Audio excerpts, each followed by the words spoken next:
جس کو اللہ کے رسول نے دین میں آگے کیا، ہم نے اسے دنیا میں بھی آگے کر لیا، تو اب تمہیں کیا تکلیف ہے؟ کیا بات ہے، جب سے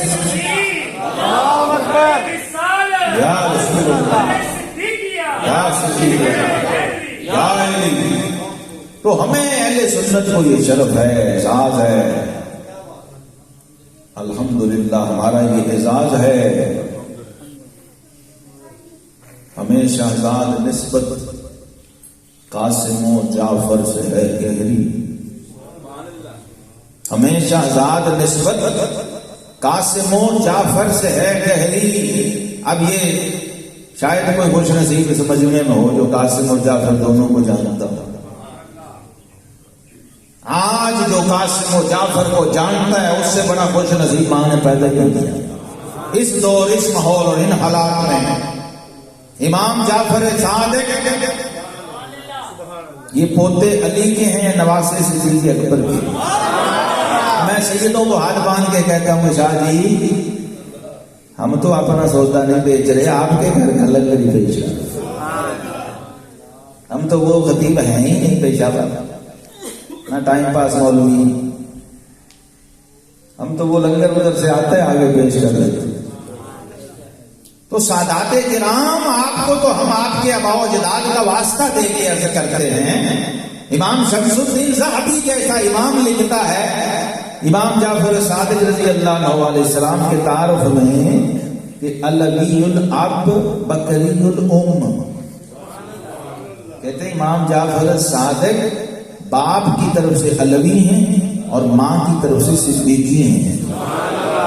تو اہل بیت کا تو شجرہ ہی مکمل نہیں صدیق اکبر کے بغیر، اس لیے امام جعفر صادق کی والدہ بھی صدیقی اور آپ کی نانی بھی صدیقی، اور یہ جو نام لے رہا ہوں یہ نانا ہے، یہ سیدنا امام جعفر صادق کے نانا جان ہے، امام قاسم بن محمد بن ابی بکر، جو ہمارا نقشبندی شجرہ ہے، اس میں حضرت امام جعفر صادق کے اوپر آپ کا نام ہے، مرشد بھی ہیں اور نانا بھی۔ یہ جو صدیقی فیض لنگر غار سور والا فیض ہے نا، وہ اس شجرے سے ہو کے رکھا ہے، اور اس تک کوئی ماں کا لال ہی پہنچتا ہے، کیونکہ غار سور بھی رب نے جس طرح معراج رکھی تھی نا کہ محبوب صرف میں اور تو، جبریل بھی نہیں، وہ بھی اسی طرح سے کھینچی۔ سمجھ آئی نہیں آئی؟ نہیں آئی؟ میں نے نہیں کہنا کہو سبحان اللہ، میں سبحان اللہ ضائع نہ کرتا ہوں نہ کرواتا ہوں۔ اگر جنت میں واقعی درخت چاہیے، جس دن چاہیے ہو اس دن سبحان کے لیے کہنا سبحان اللہ۔ جو آپ نے ضائع کیے نا جنت کے درخت، وہ ضائع ہیں سب، کوئی ایک درخت نہیں لگتا جنت میں کہ خطیب کے لیے، نگیب کے لیے، فرمائشی، جبری، دکھاوے کا، بناوٹ کا، خود کو پتہ بھی نہیں کہنے والے کو کہ میں کہتی کہ نہیں بھائی۔ یہ دین جو رسول اللہ صلی اللہ علیہ وسلم سے آیا، جو صدیق اکبر سے آیا، جو فاروق اعظم سے آیا، یہ دین بتاتا ہے کہ اجر صرف اس عمل پہ ملنا ہے جو سبحان کے لیے کیا ہو، جو رحمان کے لیے کیا ہو، جو رب ذوالجلال کے لیے کیا۔ نیت ہی نہیں، انما الاعمال بالنیات ہی سمجھ نہیں آئی۔ سب سے مشہور حدیث اس میں کیا کہا گیا ہے؟ انما لکل امرئ ما نوی، فرمایا بندے اجر تجھے صرف اس عمل کا ملنا ہے جس میں نیت رضائے الہی،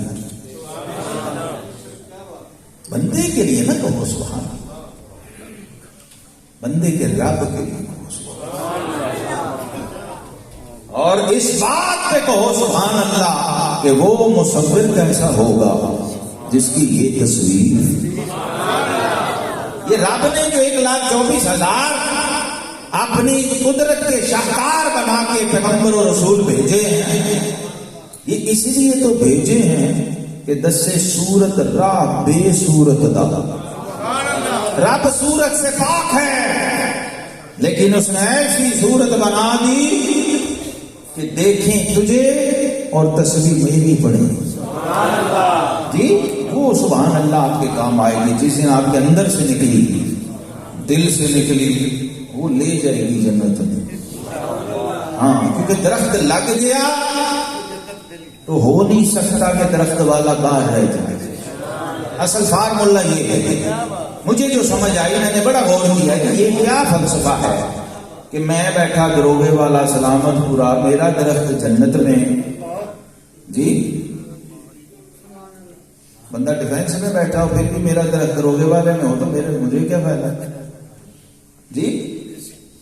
بھائی درخت اور میں اکٹھے ہوں تو پھر بات بنتی ہے نا کہ میں درخت کی چھاؤں میں بیٹھوں، درخت کو دیکھوں کو گرینری ہو، کو آکسیجن ملے، کو پھل ملے، جیسا درخت ہے اس حساب سے۔ تو درخت تو ابھی ماشاءاللہ کوسوں دور ہے، ابھی کب فوت ہونا ہے، کب قبر میں جانا ہے، پھر حساب ہونا ہے، پھر حشر میں اٹھنا ہے جی، اور پھر پتہ نہیں کہاں جانا ہے۔ پروگرام کیا ہے اصل؟ یہ بھی میں چلتے چلتے آپ کو سمجھا جاؤں تاکہ آئندہ کوئی سبحان اللہ ضائع نہ جائے۔ پروگرام کیا ہے؟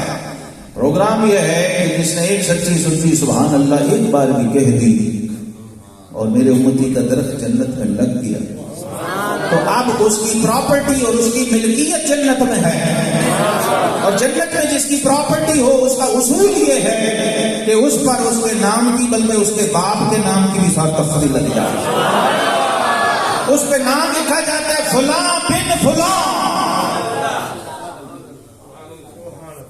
دیکھو سبحان اللہ، بچے نے کہا، بیٹے نے کہا، اور نام باپ کا بھی جنت میں پہنچ گیا۔ کام مثال ثواب ہے، والد صاحب گھر سوئے ہیں، بچہ محفل میں بیٹھا ہے، والد صاحب قبر میں سوئے ہیں، بچہ یار غار کے ذکر کی محفل میں نعرہ صدیقیہ لگا رہا ہے۔ لوگوں تمہیں سمجھ نہیں صدیق اکبر کون ہے؟ صدیق اکبر وہ ہیں حضرت سیدنا امام بشر حافی رضی اللہ عنہ، اور عید نے خواب میں دیکھا، حضور کیا حال ہے؟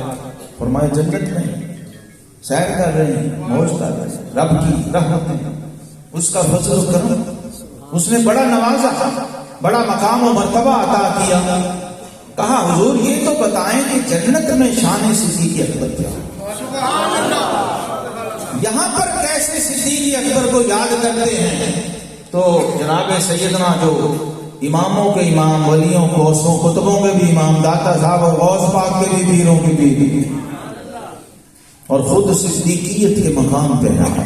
آپ کا اپنا مقام صدیقیت ہے، صدیق وقت ہے۔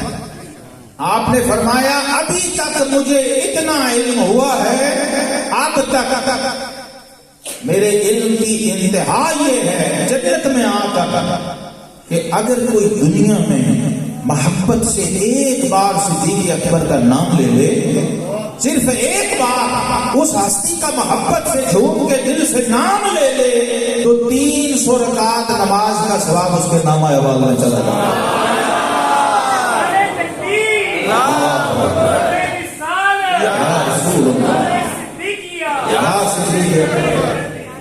اب اپنی مرضی ہے، 1 منٹ بھی پورا نہ لگا اور 300 رکعت نماز تو جو محفل میں بیٹھے اس کے نامہ اعمال میں چلا گیا، اور جتنے بیٹھے ہیں اگر سب کو پلس کر کے ملٹی پلائی کر رہے ہیں، اور جب اصالے ثواب ہوگا تو انہیں خود بھی پتہ نہیں ہونا ہم کیا کیا اصالے ثواب کر رہے ہیں، کیونکہ اسے خود بھی نہیں سمجھ کے میں نے کیا اصالے ثواب چلا گیا ہے۔ ملائکہ نے تو نوٹ کر لیا نا، اتنی بار نام لیا ہے جناب صدیق اکبر رضی اللہ، جتنی بار لیا ہے اتنا 300، اس کو جمع کرتے جائیں، 300 رکعت نماز ایک ایک بندے کو، اور جتنی بار کہا اتنے 300، اور وہ سارے جمع ہو کے ان کے نامہ اعمال میں تو ہیں، یہ آگے جن کو ٹرانسفر کر رہے ہیں، جن کو تحفہ ہدیہ بھیجنا اس کو بھی جا رہا ہے۔ اور ذرا مجھے یہ بتاؤ کہ کیا نام یہ ہے تو نام والا کیوں؟ ابھی تو نام کیا ہے جس کا نام رب کو اتنا پیارا ہے، جس کے نام کا بونس یہ ہے کہ محبت سے میرے محبوب کے محبوب کا نام لینے والے صرف نام پہ 300 رکعت ہے، اگر ساتھ کوئی کام بھی کر لیا، کیونکہ صدیق اکبر نے نام نہیں کام کیا ہے، اس لیے قرآن بھی ان کے قصیدے پڑھ رہا ہے، صاحب قرآن بھی ان کی شان بیان کر رہے ہیں۔ فاروق اعظم امیر المومنین فاروق اعظم آخری 2-4 باتیں سمجھیں، حاجی صاحب کی روح بھی خوش ہو جائے گا، جن کو اصالہ ثواب زیادہ ہے، اور آپ کی روحیں بھی خوش ہو جائیں کہ زندگی میں یہ نصیب ہو گیا ہے۔ کئیوں کو تو قبر میں ثواب کی شکل میں ملے گا۔ اس محفل میں بیٹھنے کا بھی شکر کرو، ہاں یہ بہت بڑا کرم ہے، بڑی توفیق کی بات ہے۔ فاروق اعظم کون ہے؟ حضور علیہ السلام نے فرمایا کہ میرے بعد کوئی نبی ہوتا تو عمر ہوتا، لو کان بعدی نبی لکان عمر بن الخطاب، ترمذی شریف کی رضی اللہ عنہ، حدیث صحیح ہے، میرے بعد کوئی نبی ہوتا، یہ سٹیٹس ہے عمر کا۔ فاروق اعظم کا سٹیٹس یہ ہے، اور وہ فاروق اعظم ان کی نظر میں صدیق اکبر کے ہیں۔ کہتے ہیں کاش میں عمر میری کل زندگی کی کمائی اور نامہ اعمال وہ صدیق اکبر لے لیں اور مجھے غار والی ایک رات دے دیں، وہ تین میں سے 3 ساری نہیں، ایک رات، اور لوگوں جس کی ایک رات عمر کے کل نامہ اعمال کی کمائی پہ بھاری ہو وہ ابو بکر سے زیادہ ہو۔ اے لوگوں، فاروق اعظم کہتے ہیں یا لیتنی کنت شعر صدر ابا بکر، جتنا پھر مقام کھلتا گیا یار غار کا اتنے ہی فنا ہوتے گئے۔ کہتے پہلے میں مقابلے کرتا تھا اور کوشش کرتا تھا آگے نکل جاؤں، لیکن جب سمجھ آ گیا کہ رب نے تو سبقت پیدا ہی اس کے لیے کی ہے، تو اس کی نہ برابری ہو سکتی ہے نہ اس کا مقابلہ ہو سکتا ہے، رب نے پہل بنائی ہی غار کے لیے اس امت میں، تو آخری حد کیا کی پھر فاروق اعظم نے، جب مقام کھلتے گئے کہ شان ہے کیا، مقام ہے کیا، تو آخری حد یہ ہوئی، ایک دن آپ نے فرمایا لوگو یا لیتنی کنت شعر صدر ابا بکر، کاش میں عمر بن خطاب نہ ہوتا، میں ابو بکر صدیق کے سینے کا ایک بال ہوتا۔ تو اس کو کہتے فکر ہر کس بقدر ہمت اوس، جتنا ادراک شعور معرفت و مقام کھلتا جاتا ہے اتنا بندہ جھوٹتا جاتا ہے کہ نہیں بھائی یہ تو میری بھی سوچ سے ابھی بہت آگے۔ بچپن تھا، صحابہ بیٹھے تھے، باتیں کر رہے تھے، سیدنا بلال حبشی رضی اللہ عنہ کا ذکر، مؤذن رسول، عاشق رسول، ازاں ازل سے تیرے عشق کا ترانہ بنی، اور کسی کو دیکھتے رہنا نماز تھی تیری۔ لوگ جانتے ہیں بلال کو اور عشق رسول کو، لیکن لوگوں آج یہ بھی جان لو کہ بلال نے عشق رسول سیکھا کس سے تھا۔ سبحان اللہ۔ ہاں بلال کو سمجھو تو تمہیں صدیق اکبر کی شان سمجھ آئے گی۔ بلال تو بہت کیا، خود بلال سے تو پوچھو، لوگ شان بیان کر رہے تھے، بلال حبشی آپ کی بڑی شان ہے، بڑا مقام ہے، خانہ کعبہ کی چھت پہ حضور نے آپ کو کھڑا کیا، سید المؤذنین آپ کو کہا گیا ہے، اذان آپ کے حصے میں آئی ہے، بڑی شان ہے۔ جب آپ پہنچ گئے اس محفل میں، اس حلقے میں، فرمایا کیا باتیں کر رہے ہو؟ کیا حضور ہم یہ کہہ رہے تھے کہ آپ کی شان تو ابو بکر صدیق سے بھی زیادہ معلوم ہوتی۔ تو سیدنا بلال جلال میں فرمایا لوگوں تمہیں خبر نہیں، تمہیں پتا نہیں کہ پورے کا پورا بلال صدیق اکبر کی صرف ایک نیکی کا نام ہے، جس کے نامہ اعمال کی ایک نیکی بلال ہو، اس کے نامہ اعمال کی جگمگ کا عالم کیا ہو، اس کے شان و کمال و عظمت کا کوئی اندازہ کیسے لگا سکتا ہے؟ جس کی ایک نیکی بلال وہ ابو بکر کیا ہوگا؟ جناب سیدنا صدیق اکبر رضی اللہ تعالی عنہ، آپ کی محبت جس دل میں نہیں، آقا کریم علیہ السلام نے فرمایا میری محبت اسے نصیب نہیں۔ مجمع عام میں آخری بات سن لیں، مجمع عام میں نبی پاک صلی اللہ علیہ وسلم نے ایک اعلان کیا تھا، اے لوگوں، دنیا میں جس نے میرے ساتھ کوئی نیکی کی، احسان کیا، میں نے اس کا بدلہ چکا دیا، لیکن دنیا میں سب سے بڑھ کے مجھ پہ احسان کرنے والی ذات ابو بکر صدیق،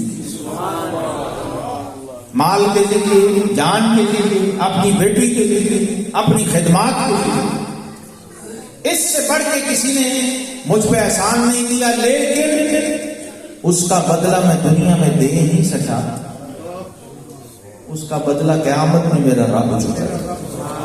یہ حدیث پاک آپ نے سنی ہے، لیکن کبھی اس پہ غور کیا کہ یہ اعلان کرنے کا کیا مطلب؟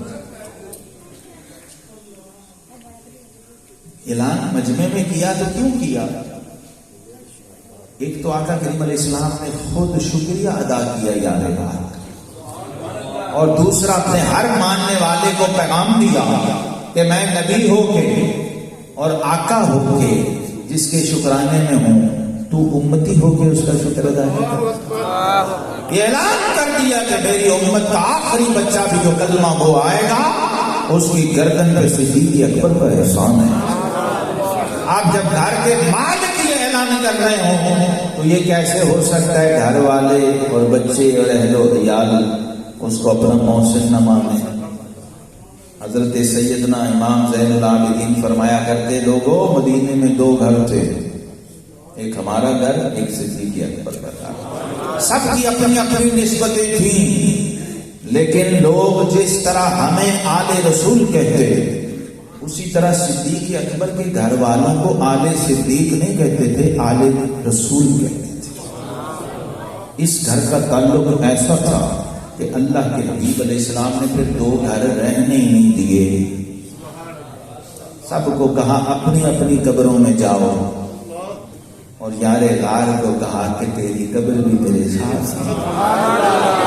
یہ جو گنبد خضرا والا حجرہ ہے، یہ رسول اللہ صلی اللہ علیہ وسلم کا گھر ہے، اور کائنات میں کبھی کوئی کسی بڑے سے بڑے دوست کو بھی اپنا گھر نہیں دیتا، اور یہاں حضور نے گھر نہیں دیا، دوست کوئی گھر میں رکھ لیا ہے، ساتھ ہی اور قیامت تک رکھ لیا ہے، تاکہ باقی تو اپنے اپنے گنبد سے پہچانے جائیں، اور میرے یار کا گنبد بھی گنبد خضرا بنے گا۔ یا صدیق اکبر، یا صدیق اکبر، یہ وہ بنیادیں ہیں جنہیں سمجھیں گے تو عقیدہ بھی محفوظ ہوگا، ایمان بھی محفوظ ہوگا، اور بخشش کا سامان بھی ہوگا۔ رب کریم اس حاضری کو قبول فرمائے۔ آخر دعوانا سلام کے لیے کھڑے ہو جائیں۔